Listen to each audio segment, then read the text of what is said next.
Royalty fund, এটা সরকারের কোনো রয়্যালটি ফান্ড না। এখান থেকে তারা অবৈধভাবে খরের এটার লগে জড়িত আছে তোমার এই ফরেস্ট বিভাগও। হ্যাঁ, অতি সত্বর আমরা এই বিলম্বরী কাজটা বন্ধ করতে চাই। সোনাবাড়িঘাট সংলগ্ন দক্ষিণ কৃষ্ণপুরের বরাক নদী থেকে অবৈধভাবে বালু উত্তোলনের অভিযোগ এলাকাবাসীর। শিলচর সদর রেঞ্জ অফিসের অধীনে সোনাবাড়িঘাট সংলগ্ন দক্ষিণ কৃষ্ণপুরের বরাক নদী থেকে অবৈধভাবে বালু উত্তোলন করছে একটি প্রভাবশালী বালু সিন্ডিকেট। বেপরোয়া বালু উত্তোলনের কারণে ভেঙে যাচ্ছে কৃষকের ফসলের মাঠ, রাস্তা ও বসতবাড়ি।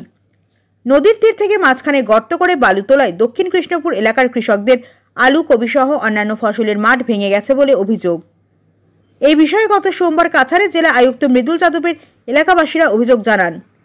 এ বিষয়ে জাবেদ আহমেদ জানান, ওই এলাকার বরাক নদী থেকে অবৈধ বালি বন্ধ করার জন্য জেলা আয়ুক্ত মৃদুল যাদবের কাছে একটি আবেদন জানিয়েছেন। প্রতিদিন রাতে লক্ষ লক্ষ টাকার বালি ও মাটি খনন করে পাচার হচ্ছে। এর ফলে মারাত্মকভাবে নদীর পাড়ের মাটি ক্ষয় হচ্ছে। ক্ষয়ক্ষতি হচ্ছে Dakshin Krishnapur LP school, M Benimadhab ME school, anganwadi কেন্দ্র, দক্ষিণ কৃষ্ণপুর পিএইচি জল সরবরাহ কেন্দ্র, পূর্ত সড়কের অধীনে দক্ষিণ কৃষ্ণপুর বাঁধ, রিং বাঁধ ইত্যাদি ক্ষতিগ্রস্ত হচ্ছে। আর এই অবৈধভাবে বালু উত্তোলনে এলাকার কিছু দুষ্কৃতীরা জড়িত রয়েছেন বলে অভিযোগ। জাবেদ জানান, এই এলাকার বালু সিন্ডিকেট ঘটনায় 2016 সালে একটি হত্যাকাণ্ড সংঘটিত হয়েছিল। বালু বোঝাই ভারী ট্রাক সহ অন্যান্য যানবাহন চলাচলের কারণে এলাকার গ্রামীণ সড়ক যোগাযোগ ব্যাপক ক্ষতিগ্রস্ত হচ্ছে। সরকারিভাবে বালু তোলার কোনো অনুমোদন নেই এবং বালু উত্তোলনের কোনো পারমিট না থাকলেও প্রভাবশালী মহল সংশ্লিষ্টদের ম্যানেজ করে সরকারকে বৃদ্ধাঙ্গুলি দেখিয়ে অবাধে এ বালু উত্তোলন এবং রমরমা বাণিজ্য করে যাচ্ছে। এ বিষয়ে জেলা প্রশাসন সহ রাজ্যের মুখ্যমন্ত্রীর দৃষ্টি আকর্ষণ করেন তিনি। একদম কন্ডেম। এটা মানে সরকারের মানে এই ধন আত্মসাৎ করার একটা রণকৌশল শুরু হয়েছে, যেটা রয়্যালটি ফান্ড। এটা সরকারের কোনো রয়্যালটি ফান্ড না। এখান থেকে তারা অবৈধভাবে খরের এটার লগে জড়িত আছে তোমার এই ফরেস্ট বিভাগও। হ্যাঁ, অতি সত্বর আমরা এই বিলম্বরী কাজটা বন্ধ করতে চাই, যাতে গ্রামের মানুষরাও চলাফেরার আরাম পায়, রাস্তাঘাটটা বহাল থাকে। তার কারণে রাস্তাঘাট ভাঙে দিয়া শেষ, খুব খারাপ অবস্থা বর্তমানের এই এলাকা।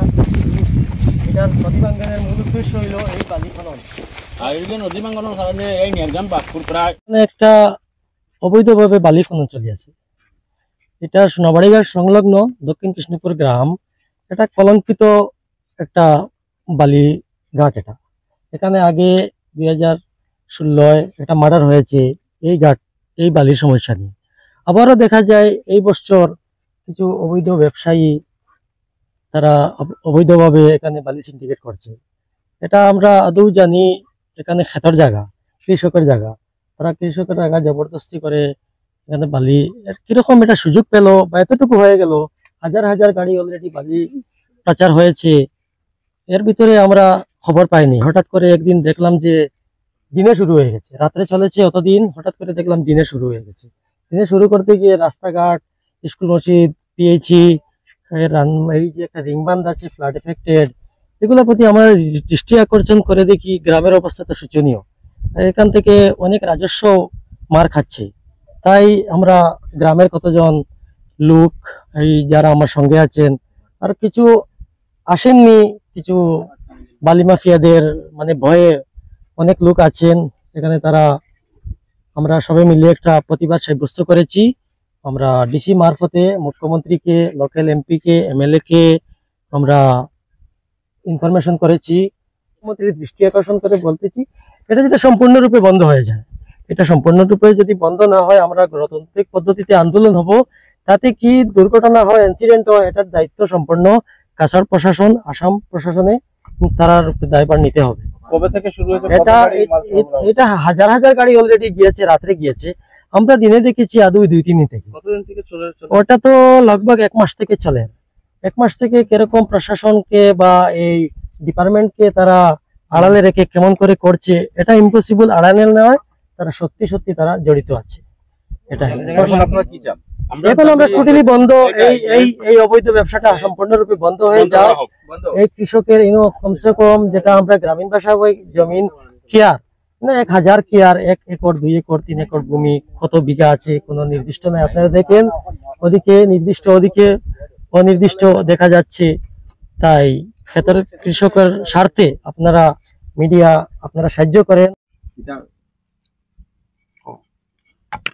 এই বিগত প্রায় 1 মাস ধরে যে বালু পাচার চলছে, হ্যাঁ, যে আমাদের দাবি এটাই যে বালু পাচারটা বন্ধ হোক, আর অতি সত্ত্বর যে রিংবানটা দেওয়া হয়েছে এটা মেরামত করে দেওয়া হোক। কারণ এটার কারণে প্রতি বছরে ফ্লাড এফেক্টেড যে দক্ষিণ কৃষ্ণপুর সৈয়দপুর টোটাল বরাক ভ্যালি, হ্যাঁ, এটার কারণে এফেক্টেড হয়। আর দ্বিতীয় কথা হলো যে এটা যে আমাদের মেন রোডে একটা যে সড়ক একটা আছে, এটার জন্য রাস্তাটা টোটাল বেহাল হয়েছে। এদের মা বোন বহুত প্রেগনেন্ট অবস্থায় মেডিকেল যাইতে হয়। আমাদের এটা রাস্তা, এটার কারণে বহুত অসুবিধা হয়। এবারে একটা স্কুল আছে 219 নম্বর দক্ষিণ কৃষ্ণপুর একটা স্কুল আছে, যেটার কারণে ছোট ছোট বাচ্চারা স্কুলে আয়, আর দিন রাত যে গাড়িটা চলে এটার কারণে বালু উড়ে বাচ্চারা চোখে হতে হয়। এবারে রাস্তাঘাটে কোনো দুর্ঘটনা হলে এটা টোটালি প্রশাসন দায়ী হয়ে থাকবে।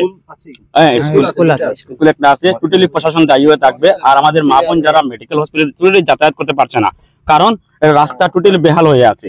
আর আমাদের দাবি এটাই যে রিংবানটা অতি সত্ত্বর কাম করে দেওয়া হোক, আর এই বালি পাচারটা অতি সত্ত্বর বন্ধ করে দেওয়া হোক। আর আমি এটা আমরা সিএম স্যার হিমন্ত বিশ্ব শর্মার কাছে আমি দৃষ্টি আকর্ষণ করে বলছি, আর মানে লোকাল যে ডিসি মহোদয়, আমার সুপারিনটেন্ডেন্ট যে স্যার, আর লোকাল এমপি এমএলএ স্যারের কাছে আমি টোটালি আমাদের এটাই দাবি যে এটা বন্ধ করে দেওয়া হোক।